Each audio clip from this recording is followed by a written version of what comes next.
Reference आ गया। इस पर मैं डबल क्लिक करूंगा, here we go, right. Single click के ऊपर ही आपके पास ये रेफरेंस आ गया।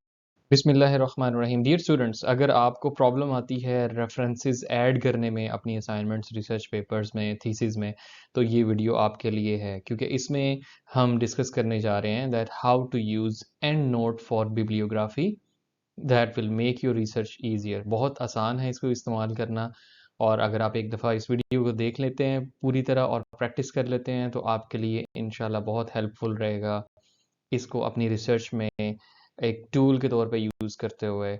सो let's start. Basically, EndNote is a reference management software used for organizing and storing bibliographic citation. That means in simple words, जितने भी आप references ऐड करते हैं किसी भी चीज़ में, आपका रिसर्च आर्टिकल है, रिव्यू आर्टिकल है, थीसिस है या कोई असाइनमेंट है, तो उसमें ये सॉफ्टवेयर जो है एक एड ऑन के तौर पे काम करता है आपके माइक्रोसॉफ्ट वर्ड में, माइक्रोसॉफ्ट ऑफिस में, और उससे आपको बहुत ज़्यादा हेल्प मिलती है। ये सिर्फ आपको साइटेशंस और बिब्लियोग्राफिक ऑर्गेनाइजेशन में ही हेल्प नहीं करता, आपको कोलैबोरेशन में भी हेल्प करता है। इससे आप एक लाइब्रेरी बना सकते हैं जो कि आपके रिसर्च पेपर, थीसिस के स्कोप को जो है वो इजीली मैनेज कर सकती है, और आप वही जो लाइब्रेरी है अपने फेलो कोलीग्स के साथ, सुपरवाइज़र के साथ भी शेयर कर सकते हैं और उसको लॉन्ग टर्म के लिए यूज़ कर सकते हैं। अब क्यों हम यूज़ करें एंड नोट? देखें, it's simple, it has a lot of benefits. For example, efficient organisation of references. आपके रेफरेंसेस जो हैं वो बड़े अच्छे तरीके से ऑर्गेनाइज हो जाते हैं, उनमें स्टाइल चेंज करना आसान होता है। Easy citation and bibliography creation. Citation means जो आप इन टेक्स्ट साइटेशन देते हैं किसी भी टेक्स्ट के अंदर, और बिब्लियोग्राफी भी आसानी से हो जाती है, जो एट द एंड रेफरेंसेस होते हैं वो 1 है या 100 है, बड़ा ईजी होगा। Collaboration features for sharing references, as I said, ये आप दूसरों के साथ शेयर भी कर सकते हैं। सो हाउ टू स्टार्ट, आप इसे डाउनलोड कर सकते हैं and then you have to install like a simple software. अगर आपके पास इसका पेड वर्जन नहीं है तो प्रॉबेबली आप अपनी यूनिवर्सिटी से, अपनी आईटी सेक्शन से पूछ सकते हैं, उनके पास होता है। या कोई क्रैक वर्जन भी हो सकता है, हो तो वो आप यूज़ कर सकते हैं। And then should be the next step should be creating an EndNote library, वो मैं आपको बताऊंगा कैसे आपने क्रिएट करनी है, and then importing the references. तो ये बड़ा सिंपल सा है। फॉर एग्जांपल, ये आपके सामने एक एग्जांपल है जिसमें ये एक लाइब्रेरी है रेफरेंसेस की, जो एंड नोट सॉफ्टवेयर की स्क्रीनशॉट मैं आपके साथ शेयर कर रहा हूँ। अब देखते हैं कि ये किस तरह हम यूज़ कर सकते हैं। So let's start. Okay dear students, let's suppose you are writing something, आपने कोई डॉक्यूमेंट लिखना है, ठीक है, कोई भी ऐसी चीज़ जिस पे आपकी रिसर्च, आपका टॉपिक है, तो आप ऑफ कोर्स आप लिटरेचर रिव्यू की तरफ जाते हैं। तो उसके लिए हम नॉर्मली जो प्रोसीजर होता है वो यही होता है कि आप रिव्यू आर्टिकल के लिए या रिसर्च आर्टिकल के लिए गूगल स्कॉलर पे जाते हैं, ठीक है, और वहाँ से आर्टिकल ओपन करते हैं। फॉर एग्जांपल ये आर्टिकल है एक, इसमें आपने ये वाला एक पैराग्राफ जो है उसे कोट करना है, उसको लिखना है अपने डॉक्यूमेंट के अंदर। तो जब आप ये लिख लेंगे तो डेफिनेटली आपको यहाँ पर एक रेफरेंस चाहिए, राइट।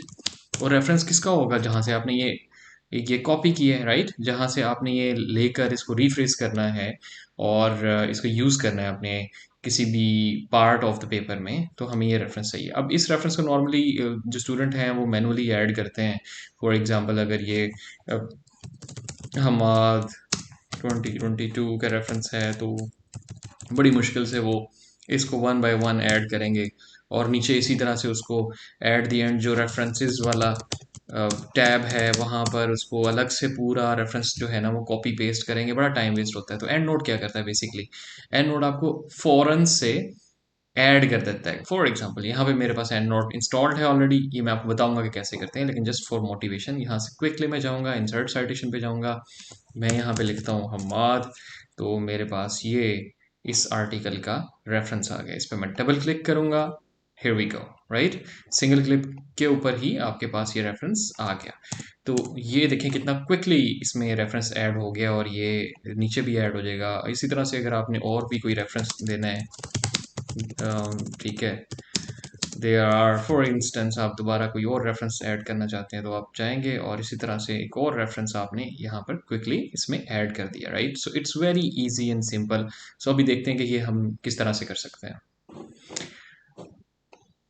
तो starting again from the same stage, अगर आपके पास एक आर्टिकल है जिसको आपने साइट करना है, जिसका काम आपने लिया है, तो यहाँ पर डिफरेंट ऑप्शंस आपको नज़र आ रही हैं। ये साइट दिस आर्टिकल, अगर आप इस पर क्लिक करेंगे तो डाउनलोड साइटेशन की ऑप्शन आएगी, वो आपने डाउनलोड करना है। ठीक है, वो यहाँ पे आपके पास डाउनलोड्स में आएगा, आपने इसको ओपन कर लिया। राइट, जैसे ही आप ओपन करेंगे इसको, तो ये आपके पास जो एंड नोट सॉफ्टवेयर ऑलरेडी आपने इंस्टॉल कर लिया हुआ है उसके अंदर ओपन हो जाएगा, जिस तरह से ये अभी इसमें ओपन हो चुका है। राइट, इसको आप इस रेफरेंस को एक नई लाइब्रेरी बना सकते हैं। फॉर एग्जांपल आप यहाँ से गए, न्यू में गए, लाइब्रेरी में गए, तो न्यू में जाके आप यहाँ से अपना कोई भी एंड नोट की लाइब्रेरी जो है ना वो बना सकते हैं डॉक्यूमेंट्स के अंदर XYZ नाम से।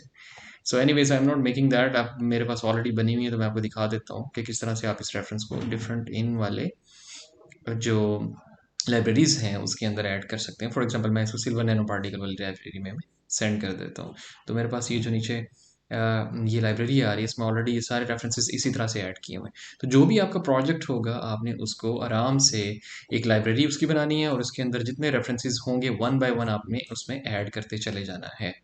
पहला स्टेप तो ये होता है कि आपने एक लाइब्रेरी बना लेनी है। राइट, अब जब भी आप कभी यहाँ पर किसी जगह पर भी आपको रेफरेंस ऐड करने की ज़रूरत पड़ती है, तो आप सिंपली यहाँ अगेन एंड नोट जब इंस्टॉल करेंगे, यहाँ पर टैब आ जाएगा उसका आपके माइक्रोसॉफ्ट ऑफिस में। सो इंसर्ट साइटेशन पे जाना है, इंसर्ट साइटेशन, यहाँ पर आप जो भी नाम लिखेंगे, ईयर भी लिख सकते हैं, नेम भी लिख सकते हैं। फॉर एग्जाम्पल अगर मैं यहाँ पे लिखता हूँ यीस्ट, तो मेरे पास यीस्ट वाले जो आर्टिकल है वो आ जाएंगे। अगर मैं यहाँ पे लिखता हूँ ऑथर नेम अरशद, तो यहाँ पर जितने भी हैं मुहाद अरशाद की जो भी हैं आर्टिकल्स वो आ जाएंगे और आप इसको ऐड कर सकते हैं। ठीक है, यहाँ से इंसर्ट साइटेशन पे जाएंगे तो ये साइटेशन यहाँ पे आ जाएगी। ये तो एक पार्ट है। अब दूसरा ये है कि आप किस तरह से स्टाइल चेंज कर सकते हैं। एडिशन ही नहीं सिर्फ इसमें आसान होती, इसमें आप वन क्लिक पे पूरा स्टाइल चेंज कर सकते हैं। फॉर एग्जांपल ये अभी ऑथर डेट वाला स्टाइल यहाँ पर एंड नोट के टैब में सिलेक्ट हुआ है, मैं इसको APA6 करना चाहता हूँ, तो ये वन क्लिक पे देखें आप सब चेंज हो गया। लेट सपोज मैं यहाँ पे ये नहीं चाह रहा, मुझे कुछ और चाहिए, मुझे वैंकूवर स्टाइल चाहिए, तो वो चेंज हो जाएगा। इसी तरह से अगर मैं चाहता हूँ कि नंबर स्टाइल कर लूँ, जो क्वाइट कॉमन है, तो ये फौरन से ऊपर भी इन टेक्स्ट साइटेशन प्लस आपका जो बिब्लियोग्राफिक रेफरेंसेस है नीचे, वो भी उसके अकॉर्डिंग चेंज हो जाएंगे। So it's very easy to use, इसको लाजमी सीखें मज़ीद और इसको अप्लाई करें। इसी तरह आपका बेशक 1000 वर्ड्स हैं या आपके 100,000 वर्ड्स हैं, जितने मर्जी पेजेस हैं, ये दोबारा दोबारा उसी तरह से आपको रेफरेंसेस ऐड करने की ज़रूरत नहीं पड़ती। मैनुअली आप सिंगल क्लिक करें और आपके पास वो रेफरेंस आ जाएगा। और इसी तरह से अगर let suppose reference one is again being used, ठीक है, दोबारा से अगर आप इसको यूज़ करना चाहते हैं, तो आप अगर इंसर्ट साइटेशन पे जाते हैं, तो वो इस पे 1 या 2 जो भी है रेफरेंस वो ही ऐड करेगा। राइट, इंसर्ट, ये देखें, अगर न्यू है तो फोर्थ आ जाएगा, अगर 1 है तो वही आएगा। ये देखें, सो 1 2 4, 4 वाला न्यू था और 1 2 एंड 4, 1 2 वाले पुराने थे, तो ये पुराना वाला यहाँ पे सच वैसे ही आ जाएगा। तो यहाँ एडिशन नहीं होती, तो आपको ज़्यादा मेहनत करने की ज़रूरत नहीं पड़ती। आप इसी तरह से क्लिक्स करते चले जाते हैं अपने टेक्स्ट में, और कहीं पे भी आपको इसको रिमूव करना है तो वो भी आसान है। फॉर एग्जांपल आप यहाँ क्लिक करते हैं, बैक स्पेस देते हैं, तो ये अपडेट कर देगा उसको। So this is how you can use and note, और इसको यूज़ करें, इससे फ़ायदा उठाएं, अच्छी चीज़ है।